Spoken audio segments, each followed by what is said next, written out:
सिंध के अवाम अब लड़ने के लिए आपसे आ रहे हैं और मुराद अली शाह का इस्तीफा नहीं देगा।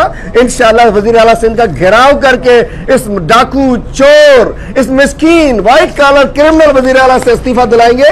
इसने अच्छी मतलब लोगों को बरगला कर अच्छा लोग समझते हैं ये तो बड़ा अच्छा आदमी है यार, वो चोर था, वो ये था, वो था। अरे मुराद अली शाह को जिस तरीके इस्तेमाल किया तो इंशाअल्लाह मुराद अली शाह से इस्तीफा लेना बहुत जरूरी है। और मैं समझता हूं सिंध में पीपल पार्टी नाकाम हो चुकी है। सिंध में इनके अपने एमपीएस एक बड़ी तादाद है, बहुत बड़ी तादाद है। वो कह रहे हैं कि हमारी जान छुड़ा दो, इनसे कोई रास्ता बता दो, क्या कर दो, कैसे कर दो। एक बहुत बड़ी तादाद है जो इनसे निकल कर मैदान में आ चुकी है और वो इनसे अलहदगी इख्तियार करना चाहती है। लेकिन कोई गैर आईनी काम हम नहीं चाहेंगे।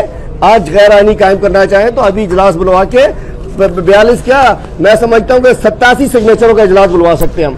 87 लोग इस वक्त आज भी ऑन बोर्ड मौजूद है जो इजलास बुला के अदम एतमाद ला सकते हैं। लेकिन हम सोच रहे हैं ये यजीदी टोला है जो 10 साल से सिंध के अवाम पे तीर बरसा रहा है।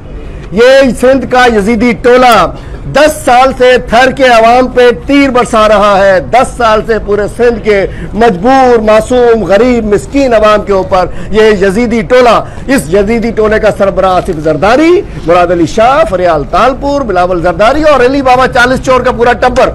अली बाबा 172 चोर सामने आ चुके। पहले था अली बाबा 40